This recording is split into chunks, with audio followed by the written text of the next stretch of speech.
Part 8. Tak bisa ditawar. Ide apa, Mas? Aku itu tahunya uang.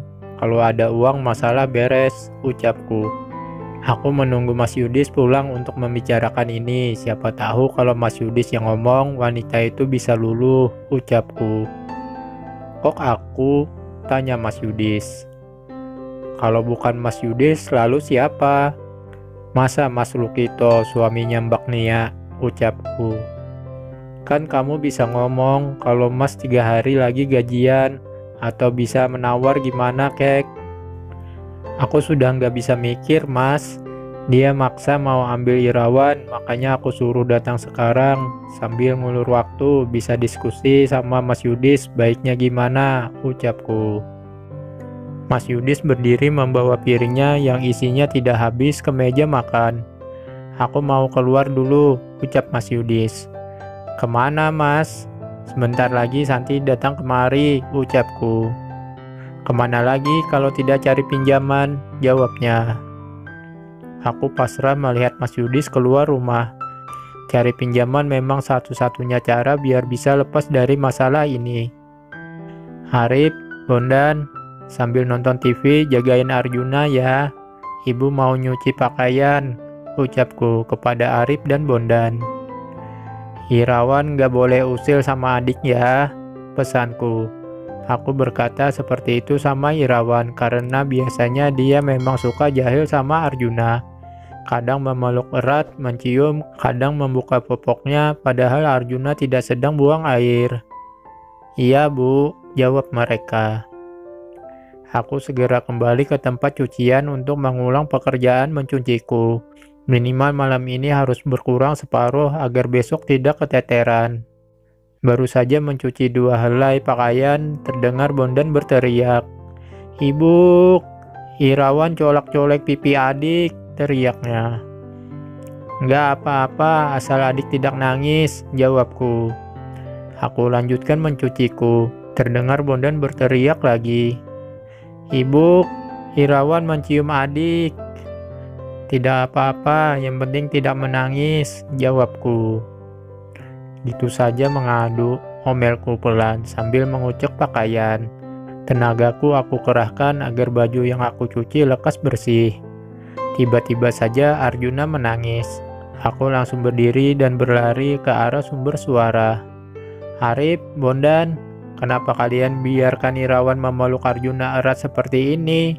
Tanyaku sambil meraih Arjuna dan berusaha menenangkannya. Katanya tadi nggak apa-apa, asal Arjuna nggak nangis. Ya Bondan biarin saja Irawan colak-colek Arjuna lalu memeluknya kencang. Mana tahu kalau tiba-tiba adik menangis, jawab Bondan. Sedangkan Arif diam saja, dia malah asik nonton televisi. Arif, disuruh jaga Arjuna malah nonton TV, tegurku. Katanya tadi suruh jaga Arjuna sambil nonton TV, sanggah Arif. Gigiku gemerutuk, rasanya kesal dengan jawaban kedua anak tersebut. Arjuna aku gendong pakai selendang sambil berusaha menggoyang-goyang tubuhnya agar segera diam. Anak bungsuku ini sepertinya kaget karena dipeluk erat oleh Irawan. Tiap kali tubuh Arjuna aku goyang-goyang, dia berhenti menangis.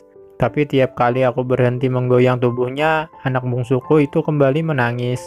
Tangisannya makin lama makin kencang dan berakhir diam setelah aku sumpal mulutnya pakai ASI.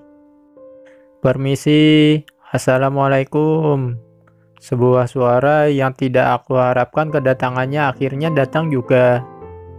Waalaikumsalam, jawabku. Gimana, Mik? Sudah siap kan uangnya? Tanya Santi. Bentar, tunggu Mas Yudis pulang, jawabku. Wanita itu memperhatikan anak-anakku.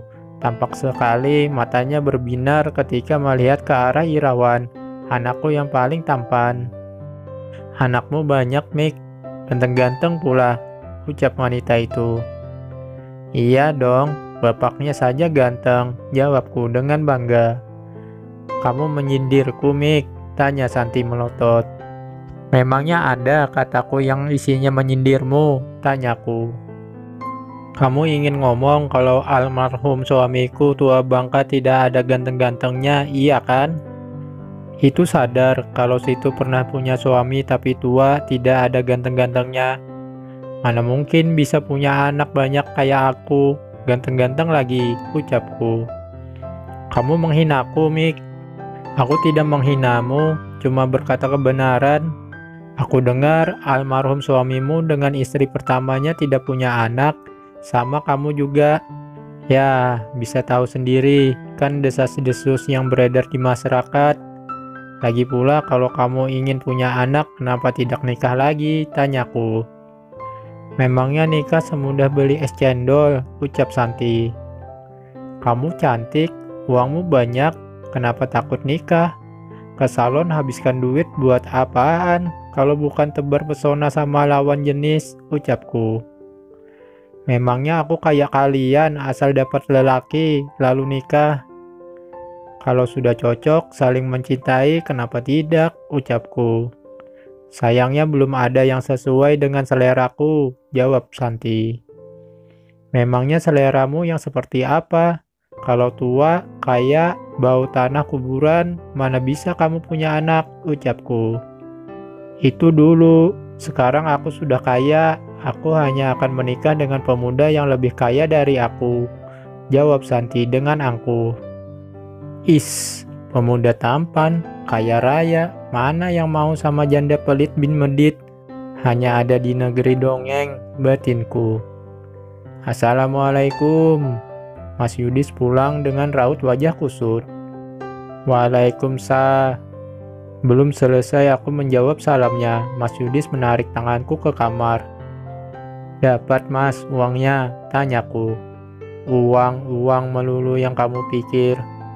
Kalau enggak uang, apa mas? Saat ini kita memang membutuhkannya, ucapku. Tadi kamu apakan ibu hingga dia menangis? Tanya Mas Yudis. Ibu mengadu sama Mas Yudis, tanyaku. Aku datang ke rumah ibu, belum ngomong apa-apa, ibu sudah marah-marah. Katanya dia tadi kamu bentak, ucapnya. Mas, aku menjeda kalimatku. Dari tadi pagi aku ribet masalah kerjaan rumah nggak kelar-kelar, belum lagi anak-anakmu yang berulah. Tiba-tiba ibu datang marah-marah, sampai-sampai Arjuna yang sedang tidur terbangun.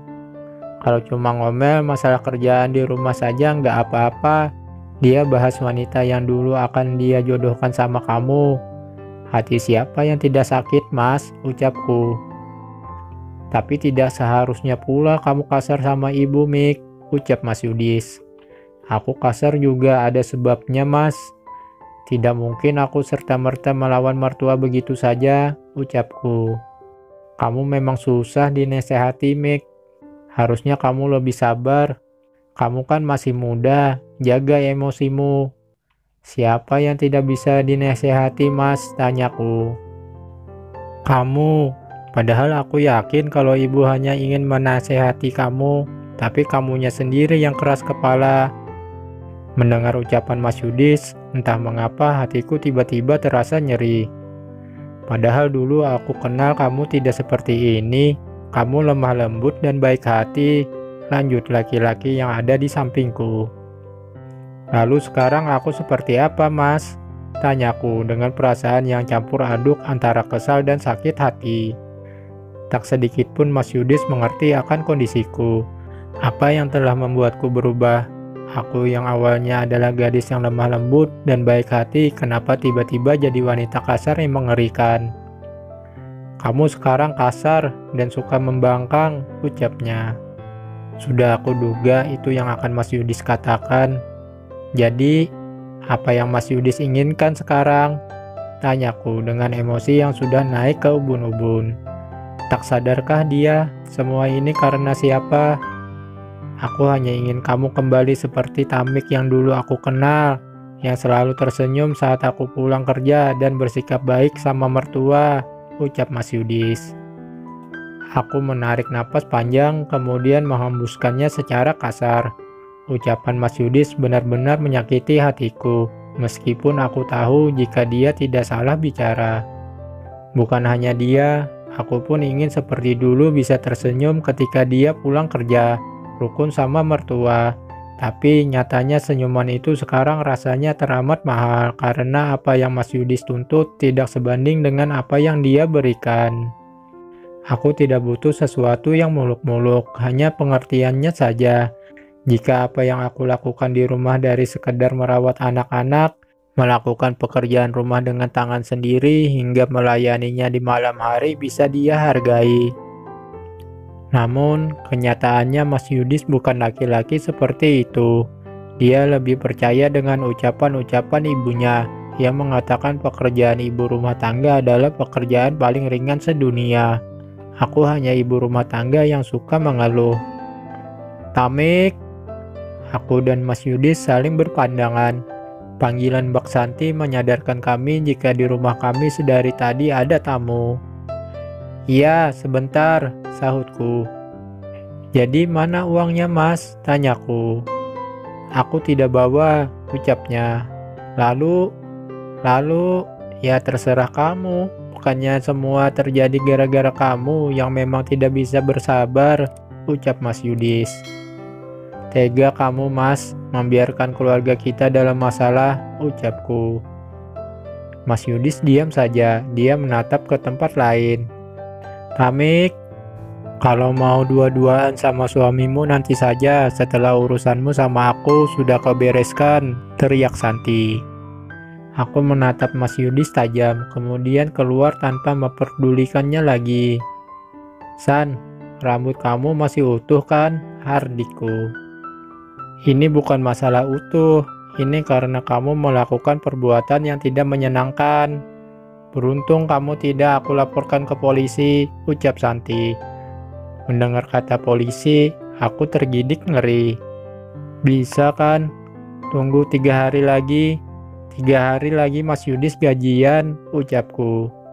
No, tidak bisa. Tadi perjanjiannya gimana? Ucap Santi. Aku menatap anak-anakku. Bagaimana mungkin aku merelakan salah satu di antara mereka menjadi barang jaminan? Kamu nggak usah khawatir, aku akan memperlakukan anakmu selayaknya anak sendiri, ucap Santi. Tak bisakah ditawar lagi? Tanyaku dengan tatapan mengibah. Bersambung.